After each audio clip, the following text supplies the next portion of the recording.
இலங்கையில சிறப்புகளை பற்றி, இலங்கை தமிழர்களை பற்றி, ஈழப் போராட்டத்தை பற்றி நிறைய திரைப்படங்கள், அதுவும் இந்திய தமிழ் திரைப்படங்கள்ல பேசி இருப்பாங்க.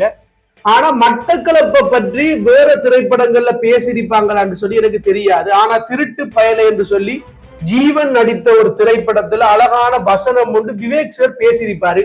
ஆனா அவரு பேசுற மாதிரி தானா மட்டக்களப்புல இருக்கக்கூடிய நாங்க பேசுறோம் என்ற ஒரு கேள்வி ஒன்று காணப்படுது. ஆகவே அந்த சீனை நீங்க பாத்துட்டு வாங்க. நீங்க யாரு, இங்க என்ன பண்றீங்க? என்ன இப்படி ஒரு கேள்வியை கேட்டு போட்டீங்க? நான் யோகராசா, சிலோன் யோகராசா. மட்டக்களப்புல பட்டைய கிளப்பி கொண்டிருந்தவன் தானே. இங்க எப்படி வந்தீங்க? அது ஒரு பெரிய கதை. 10 ஆண்டுகளுக்கு முன்னால் ஆஸ்திரேலியாவில மீனாவோட ஷூட்டிங் நடக்குது என்று கேள்விப்பட்டேன். உடனே பாஸ்போர்ட் எடுத்துக்கொண்டு அடிச்சு புடிச்சு ஓடி ஆடி வந்தேன்.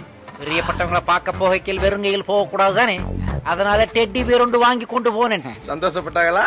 என் கன்னத்திலேயே பாளார் என்று ஒன்று விட்டாரு. அநேகமாக பலர் சொல்லுவாங்க மட்டக்களப்பு தமிழ் அருமையான ஒரு தமிழ் என்று சொல்லி. ஏனண்டா சங்க காலம், சங்கமருவிய காலத்தில் இருக்கக்கூடிய சில வசனங்கள், வார்த்தைகள் கூட என்ன மருகி போகாம காணப்படுற ஒரு தமிழ் தான் மட்டக்களப்பு தமிழ். யாது மூடே யாவரும் கேளீர், அருவாகி கருவாகி உலகின் முதல் மொழியாகிய உறவாகிய தமிழ் பேசக்கூடிய மக்கள் அனைவருக்கும் இனிமையான ஒரு வணக்கம். நீங்களும் இந்த சீன் ஆரம்பத்துல நிறைய நாள் வந்த படம் பார்த்திருப்பீங்க.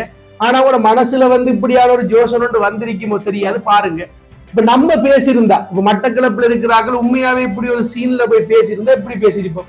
என்னையா கேட்கிறீங்க? நான் தான் சிலோன் ஜோகராசா. நாங்களாம் சும்மா ஆக்கள் இல்லை, மட்டக்களப்புல பட்டைய கிளப்பி தெரிஞ்ச ஆக்கள் தான் நாங்க. எப்படிதான் பேசியிருப்போம். அந்த இழுவ அடுத்தது அந்த ஸ்லாங் மட்டக்களப்பு உரியதா என்ற ஒரு கேள்வி ஒன்று காணப்படுது. ஆனா மட்டக்களப்புல சில இடங்கள்ல கிளை மொழிகளாக சில நேரங்கள்ல பயன்படலாமா இல்லையான்றது எனக்கு தெரியாது. அது உண்மையாகவே ஒரு கேள்விக்குறியாக காணப்படுது. அதாவது அன்பான உறவுகளை, மட்டக்களப்பு தமிழ் இப்படியா இருக்கு, விவேக் சார் பேசுற மாதிரியா இருக்குன்னு சொல்லி இந்த காணொலி பாக்குற நீங்க கட்டாயம் உங்களோட கருத்துக்களை வெளிப்படுத்துங்க. ஆனா இப்படி ஒரு திரைப்படத்துல நம்ம மட்டக்களப்பட பேரை சொல்லி இப்படி ஒரு சீனை வைத்ததற்கு அதை பேசுற விவேக் சார், அதுல இயக்குனர் மற்றும் அதுல நடிகர்கள் மற்றும் அதில் இருக்கக்கூடிய ஒவ்வொரு கலைஞருக்கும் நாங்க நன்றியை தெரிவித்துக் கொள்றோம். இந்த படம் ஒரு அருமையான படம் என்று நினைக்கிற நல்ல ஒரு கதைக்களம் கொண்ட படம். பொதுவாக தமிழ் சினிமாவுல, அதுவும் தென்னிந்திய தமிழ் சினிமாவுல பயன்படுத்தப்படுகின்ற தமிழ் மொழி நம்மளோட ஓரளவுக்கு ஒரு 90% பொருந்தக்கூடியவாறு தான் இருக்கு. அது உண்மை. ஆனா இப்படியான தமிழ் மட்டக்களப்புல நம்ம பேசுறோமா, இல்ல ஆராய்ஞ்சுதான் இந்த சீன் எடுத்தாங்களா, இல்லாட்டி சும்மா எடுக்கணும் என்று சொல்லி போட்டு இலங்கையில பிற பகுதிகளில் பேசப்படுற மொழிநடையை பயன்படுத்தி இப்படி எடுத்தாங்கன்னு சொல்லி தெரியல.